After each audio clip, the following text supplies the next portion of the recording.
Frontière avec Burundi eza ya kokanga.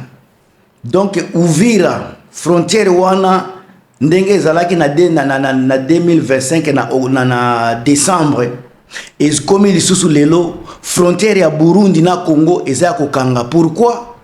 Donc mambo masobele makambo za ko changer problème sur problème bandeko na ngai pendant que Tshisekedi aza ko se camper toujours na makambo na ye ya dialogue selo ye M23 peut koto baza ko imposer loi sur le terrain.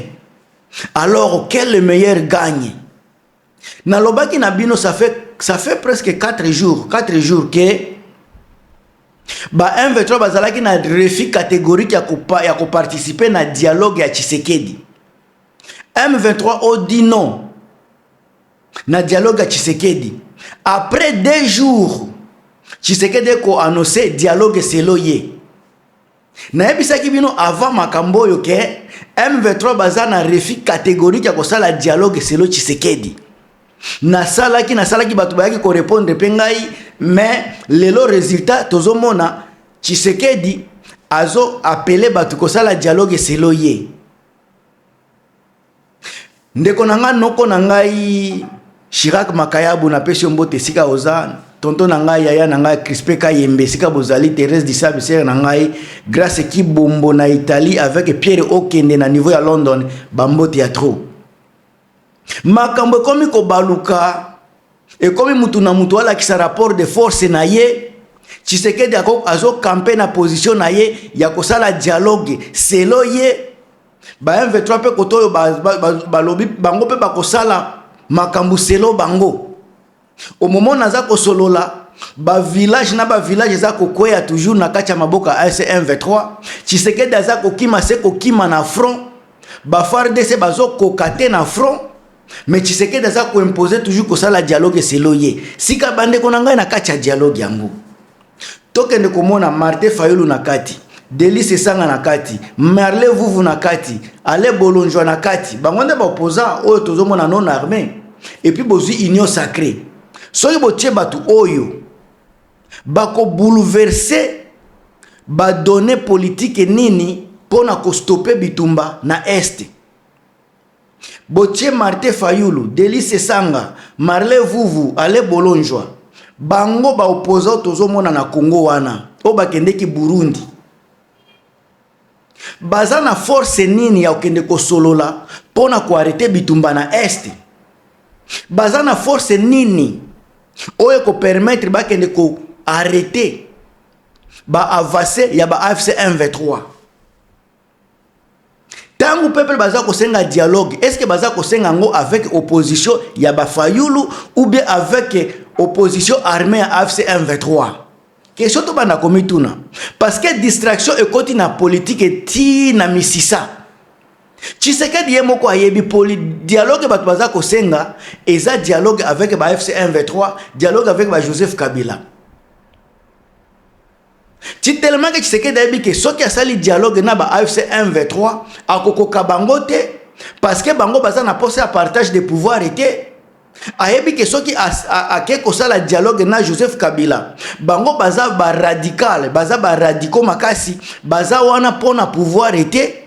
Alors Tshisekedi aza ko se tourner vers ba opposition ya pété parce que ayebi que aza ko manipuler bango tango lobaki kaka talbotala oyo mwana mama Marie Antoinette Makayabu bandiko na ngai la future gouverneur ya ville province ya Kinshasa tangu babengisi bango na Burundi nani mutu asopozaki na déplacement na bango na Burundi na kati ya opposition mobimba nani mutu asalaki opposition? Tonton Stéphane Ngongo na niveau ya Canada. En tout cas bonsoir à toi. Tangu bengaki bango kaka na Burundi na opposition nyonso za na Kisasa bola kisanga mutu moko oyo azalaki contre déplacement na bango mututé. C'est que baza prêt pour tout. Baza prêt pour tout. Delice Sanga mutu akinga ko kende ko se soigner. Bapimela ye passeport. Mais pona burko kende Burundi, ba pesa ye passeport, bazongisi le passeport pour kende. Donc baza ko travailler na gouvernement. yango naza koloba na bino bakoki kokende ko siéger bako kende ko solola na la question la plus délicate ezaka ka question moko est-ce que bakozwa solution oyo ko permettre Corneille Nangaa na Joseph Kabila ba déposer ba position na bango radical ba kende ba ko taper na cadence ya Tshisekedi oyo eza luka. Est-ce que dialogue na bango wana sans Joseph Kabila, sa ba Seth Kikuni, ba Moïse Katumbi, sa ba nani ba Frank Diongo, bozi kotoba Bertrand Bisimwa, Sultani Makenga, Corneille Nangaa, soki bango baza na dialogue te. Solution nini nde baza kokende koluka kuna na dialogue sa batu oyo. Encore bien bo pousser pe makambo ngo na musika. Na opposition ya Peto na oti kotanga, nani nde aza capable koboya dialogue selo Tshisekedi? Nani nde aza capable koboya dialogue selo Tshisekedi? Bozwa Martin Fayulu, Delice Sanga, bozwi babato wana nyoso. Nani nde aza na capacité koloba biso tolobi non? Ser nangai Francine Wakake na Brigitte Makiese, vient nanga Denis Mpongo. Bope sanga réponse na likambo wana soki bokolandi émission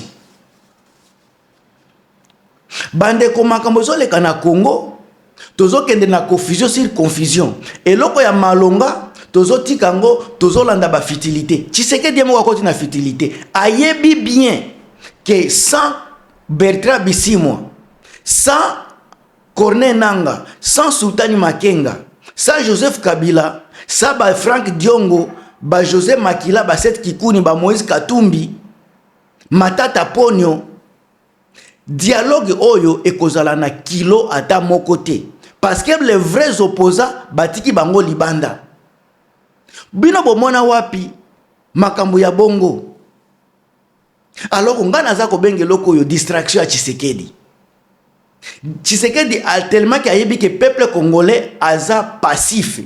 Peuple congolais se sentaka à l'aise na kati ya nini, na kati ya zone ya confort na ye. Apesa ke matière ya aza ko sepela nango. Peuple congolais zo sepela na makambo Tshisekedi azoloba.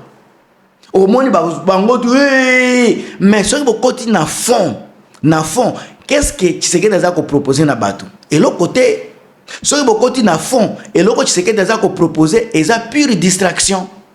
Parce que soki bino moko botie ba point sur les i. Bino moko bobandi ko kanisa vraiment avec beaucoup de prudence ou soit avec beaucoup d'intelligence. Botiki Moïse Katumbi, Matata Ponyo, Frank Diongo, ba José Makila, Joseph Kabila Kabangi, Corneille Nangaa, Sultani Makenga, Bertrand Bisimwa. Ndeko nangai dialogue nini bozokende kosala?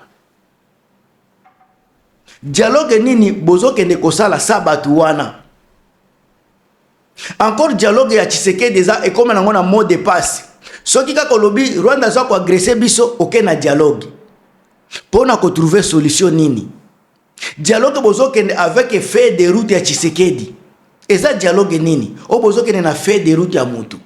Ndeko nangai oya za ko comprendre makambo zoleka na Congo. En tout cas, naza parmi ba obaza bakomi ko comprendre makambo zoleka na Congo. Mais oyo nga na yebi bande ko boza mopanzi ya caméra avec beaucoup d'intelligence bozala kanango. Beaucoup nourrir nga encore plus avec intelligence nabino à travers connaissance nabino na katia ba commentaire beaucoup tia ba point de vue nabino nga na tangaka ona yekola ka travers na yebi ke boza ebele oyo boza na ba idée partagée ba misu bazoloba ba oso ba ke ba sololi ba kozwa solution mais solution ba kozwa bandeko nanga eza solution nini bochilanga na commentaire solution oyo Martin Fayulu Delice Sanga na Tshisekedi ba kende kozwa pona ko stopper bitumba na est na ngina yeba magie wana ya solution ba kende ko solola pona ko trouver solution na likambo yango. Alors bandeko nangai président François Mboukou Kassa esika azali botiaye litoi parce que ba idéologie savoir faire, connaissance na ye na niveau ya politique, administration des affaires, aza makasi. Yango naza koloba Congo central tango eza ko kanga makala mingi te, boza déjà na gouverneur oyo ayebi makambu. Boza na gouverneur oyo aza puissant. Kombo na François Mbukukasa oyo ko changer ba donner kala mingi te. Bande kona komi na suka, bo partager, bo commenter. Encore une fois, votre frère Gilmas, moi et maman Marie-Antoinette Makayabu. Na pesi mi bambote ya trop, à plus.